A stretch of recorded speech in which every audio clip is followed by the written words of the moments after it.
ఇక ప్రత్యేకించి గ్యాస్ సిలిండర్లు చేయలే, ఉచిత బస్సు చేయలే, 1500 రూపాయలు ప్రతి ఆడపిల్లకి ఇచ్చేది చేయలే, 50 ఏళ్ళకు పెన్షన్ చేయలే,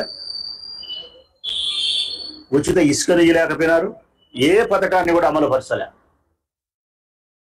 ఒకవైపు విజయవాడలో వరదలు వస్తే 100లో 10% కూడా వరద బాధితులను సంరక్షించే ప్రయత్నం చేయలేకపోయినాడు. గాలికి వదిలేసినాడు. అసలు వరద వచ్చేదానికి, విజయవాడ మునిగిపోయేదానికి, కొన్ని వేల మంది ఎఫెక్ట్ అయ్యేదానికి కారణం ముఖ్యమంత్రి గారే. కారణం అయినాడు. కనీసం రక్షించే ప్రయత్నం చేసినాడు అంటే రక్షించే ప్రయత్నం కూడా చేయలే.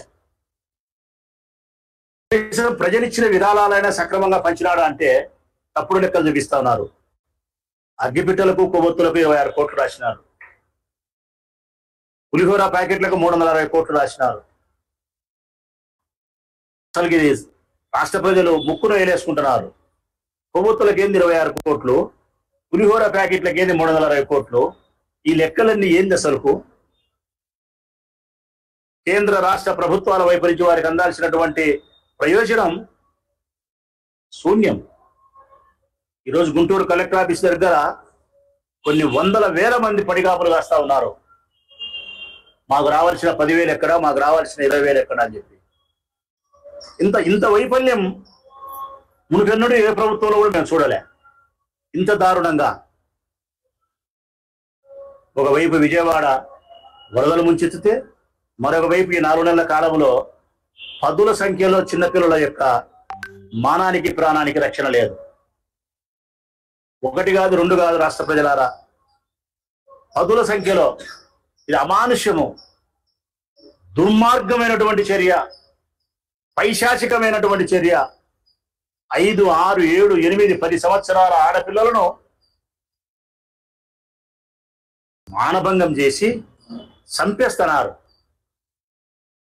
శవాలు కూడా గల్లంతైతున్నాయి, మృతదేహాలు కూడా దొరకడంలే. ఈ ప్రభుత్వం నిమ్మకు నీరెత్తినట్టుంది. గాలి కుదిరేసింది లా అండ్ ఆర్డర్ను, స్త్రీల యొక్క మాన ప్రాణాల సంరక్షణ. నిన్నలేమన్నా జరిగింది మళ్ళా పుంగనూరులో. మా లీడర్ 9వ తారీఖున అక్కడికి మళ్ళీ పరామర్శించడానికి పోతా ఉన్నాడు. నంద్యాలలో జరిగింది, పుంగనూరులో జరిగింది. ఎన్ని హత్యలు జరిగినాయి ఇప్పటికీ? ఈ ప్రభుత్వం ఏర్పడినప్పటి నుంచి ఈ రాష్ట్రంలో స్త్రీలకు కానీ, చిన్నపిల్లలైనటువంటి ఆడపిల్లలకు కానీ ప్రాణాలకు మానాలకు రక్షణ లేదు. ఇది పూర్తిగా ఈ ప్రభుత్వం యొక్క వైఫల్యమే. శాంతి భద్రతలు పూర్తిగా కట్టుబాట్లు లేకుండా కట్టలు పెంచుకొని పక్కదారి పట్టింది. ఎన్ని ఒకవైపు అయితే ఎక్కడివన్నీ ప్రజలు ప్రశ్నిస్తారో, ఎక్కడ విజయవాడ యొక్క వరద యొక్క స్థితిని ప్రశ్నిస్తారో, ఈ ఆడపిల్లల యొక్క హత్యలను మానభంగాలను ప్రశ్నిస్తారో, ఎక్కడ ఈ సంక్షేమ పథకాలను అమలు చేయలేదని ప్రశ్నిస్తారో, ఈ ప్రశ్నల నుంచి తను తాను కాపాడుకునేదానికి, ప్రభుత్వం యొక్క వైఫల్యాలను కప్పిపుచ్చుకునేదాని కోసం ఈ రాష్ట్రంలో ఏదో ఒక అంశానికి తెరదీస్తానే ఉంటాడు చంద్రబాబు నాయుడు. ఎప్పటికప్పుడు ఒక అంశాన్ని తెర మీదకి తీసుకొచ్చి అది ప్రజల హృదయాలలో విషబీజాన్ని నాటి వాళ్ళ మెదడును తులసివేసే విధంగా ఒక ప్రశ్నను వదిలించి కొన్నాళ్ళు తప్పించుకొని తిరగడం.